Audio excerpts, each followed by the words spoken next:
दोस्तों, क्या हो अगर कोई हमारे देश भारत के सबसे बड़े सीक्रेट्स को चुराकर फॉरेन कंट्री को बेच रहा हो, और तो और वह न तो कोई अंडरकवर एजेंट, न कोई सोल्जर है और न ही कोई इंटेलिजेंस ऑफिसर है, बल्कि वह सिर्फ एक सिंपल ऑफिस वर्कर हो। तब तो ये और सोचने वाली बात हो जाती है कि एक सिंपल वर्कर के हाथ भारत के इतने खुफिया डॉक्यूमेंट्स कैसे लगे। लेकिन ऐसा वास्तव में हुआ। उसकी चालाकी इतनी जबरदस्त थी कि वह गवर्नमेंट ऑफिस के अंदर से चुपचाप फाइल्स को उठाता, बेचता और देश की सुरक्षा को दांव पर लगाता रहा और किसी को भनक तक नहीं लगी। लेकिन यहाँ सवाल उठता है कि क्या भारत की सिक्योरिटी सिस्टम इनकी वीक थी? ये कहानी है कुमार नारायणन नाम के एक जासूसी केस की, एक ऐसा जासूसी स्कैंडल जो भारत के इतिहास का सबसे बड़ा स्पाई नेटवर्क बन गया। इस केस ने न सिर्फ प्राइम मिनिस्टर ऑफिस और डिफेंस मिनिस्ट्री की सिक्योरिटी को एक्सपोज किया, बल्कि एक ऐसे डार्क नेटवर्क का पता लगाया जो सालों से छुपा हुआ था। साल 1985 में जब ये सच सामने आया तो पूरे देश में एक भूचाल आ गया था। हाई प्रोफाइल लोग इसमें फंस चुके थे। प्राइम मिनिस्टर ऑफिस तक की सीक्रेट फाइल्स बेची जा रही थी, जिससे नेशनल सिक्योरिटी को एक बड़ा झटका लगा। तो कैसे एक आम आदमी एक इंटरनेशनल स्पाई बना, कैसे यह पूरा नेटवर्क चला और कैसे कुमार नारायणन की गिरफ्तारी ने भारत की सिक्योरिटी पॉलिसीज को हमेशा के लिए बदल दिया। इस पूरी कहानी को जानने के लिए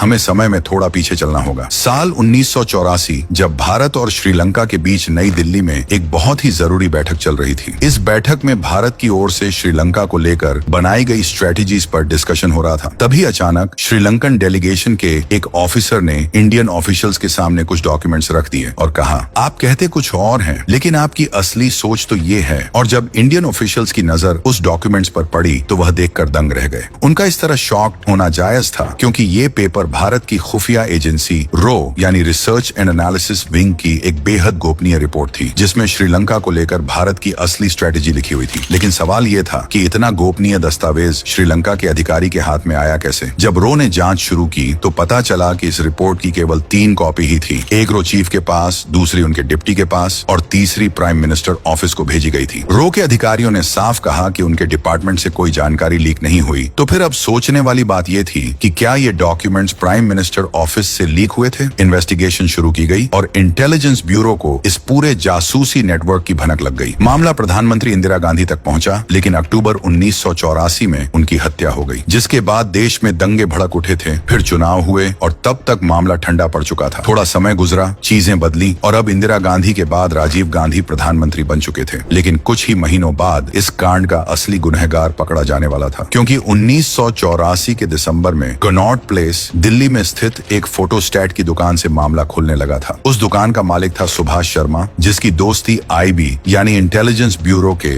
एक ऑफिसर वेद प्रकाश शर्मा से थी। और वेद को कहीं से खबर मिली थी कि सुभाष की दुकान पर अक्सर एक आदमी आता है और काफी सारे ऑफिशियल डॉक्यूमेंट्स की फोटोकॉपी करवाता है। एक दिन वेद प्रकाश शर्मा जब उस दुकान पर बैठे थे, तभी उनकी नजर एक फोटोकॉपी हो रहे कागज पर पड़ती है। वो कागज कोई आम कागज नहीं था, बल्कि आईबी की टॉप सीक्रेट रिपोर्ट थी। उन्होंने सोचा ये दस्तावेज यहाँ कैसे आए, लेकिन उन्होंने तुरंत कोई एक्शन नहीं लिया। फिर कुछ दिनों बाद वे फिर से दुकान पर थे और उन्होंने देखा कि इस बार मिनिस्ट्री ऑफ डिफेंस और मिनिस्ट्री ऑफ फाइनेंस की सीक्रेट डॉक्यूमेंट्स की भी फोटोकॉपी हो रही थी। अब उन्हें यकीन हो गया कि कुछ बहुत बड़ी गड़बड़ चल रही है। उन्होंने तुरंत अपने सीनियर ऑफिशियल्स को इसकी इन्फॉर्मेशन दे दी और जांच शुरू कर दी गई। जांच में पता चलता है कि डॉक्यूमेंट फोटोकॉपी करवाने वाला व्यक्ति एक गवर्नमेंट मिनिस्ट्रीज में काम करने वाला प्यून यानी चपरासी था, जो इन डॉक्यूमेंट्स को हेली रोड कनॉट प्लेस की बिल्डिंग में एक कंपनी के दफ्तर में लेकर जाता था। जब इस कंपनी की जांच हुई तो पता चला कि यह एक इंजीनियरिंग इक्विपमेंट बनाने वाली कंपनी एएसएलएम मनेकलाल थी, जिसका बाद 17 जनवरी 1985 की रात आईबी की टीम ने उस बिल्डिंग के ऑफिस पर रेड डाल दी। दरवाजा खुलते ही अंदर का नजारा देख टीम के होश उड़ गए। टेबल पर शराब की बोतलें पड़ी थी और बगल में एक खुला ब्रीफकेस था, जिसमें भारत सरकार के गोपनीय दस्तावेज फैले हुए थे। आईबी ऑफिसर वेद प्रकाश शर्मा ने जब उनमें से एक पेपर उठाया तो उनके पैरों तले जमीन खिसक गई। वो डॉक्यूमेंट्स उस कैबिनेट मीटिंग के थे जो सिर्फ 1.5 घंटे पहले प्रधानमंत्री राजीव गांधी की अध्यक्षता में हुई थी। यानी भारत सरकार के टॉप सीक्रेट फैसले मिनटों में लीक हो रहे थे। इस छापेमारी में कुल 12 लोगों को गिरफ्तार किया गया और जब आगे की जांच हुई तो पता चला कि इस कांड में 3 देशों फ्रांस, चेकोस्लोवाकिया और ईस्ट जर्मनी के एम्बेसडर्स भी शामिल पाए गए। इंडियन गवर्नमेंट ने तुरंत इन देशों के एम्बेसडर्स को देश छोड़ने का ऑर्डर दिया। लेकिन इस खेल का असली मास्टरमाइंड हमारे देश का ही एक नौजवान कुमार नारायण था। कुमार नारायणन का जन्म 1925 में केरल के चित्तूर में हुआ था। फिर साल 1943 में जब नारायण 18 साल का हुआ तो उसे भारतीय सेना की पोस्टल सर्विस में हवलदार के रूप में नौकरी मिली, जहां उन्होंने 6 साल बिताए। 15 अगस्त 1947 को भारत की आजादी के बाद नारायण नारायण की जिंदगी में बदलाव आया और साल 1949 में भारत सरकार के अंदर उसे एक स्टेनोग्राफर के रूप में नौकरी मिल गई। हालांकि कुमार नारायणन का असली नाम चित्तूर वेंकट नारायणन था, लेकिन समय के साथ वे कुमार नारायण के नाम से जाने जाने लगा। सरकारी नौकरी के दौरान उसने कई ऑफिसेज में काम किया और धीरे धीरे उसने prime minister office, ministry of finance, defence ministry और प्रेसिडेंट्स हाउस में कई लोगों से दोस्ती कर ली। साल 1955 में नारायण की शादी गीता से हुई। हालांकि ये तो उनकी निजी जिंदगी थी, लेकिन अब उनकी प्रोफेशनल लाइफ एक दिलचस्प मोड़ लेने वाली थी। साल 1960 तक नारायण फाइनेंस और डिफेंस मिनिस्ट्री में कई पदों पर रहा, लेकिन फिर उन्होंने सरकारी नौकरी छोड़ दी और एक engineering company SLM Maneklal private industries में शामिल हो गया। कंपनी मुंबई में थी, लेकिन नारायण को दिल्ली में 16 हेली रोड एक बिल्डिंग के ऑफिस की जिम्मेदारी दी गई थी। लेकिन असल में वह फॉरेन एजेंसीज के लिए भारत के खुफिया दस्तावेज चोरी करने लगा था। कुमार ने अपने मिनिस्ट्री के दोस्तों को महंगी शराब, गिफ्ट और पैसे देकर राज उगलवाने शुरू कर दिए।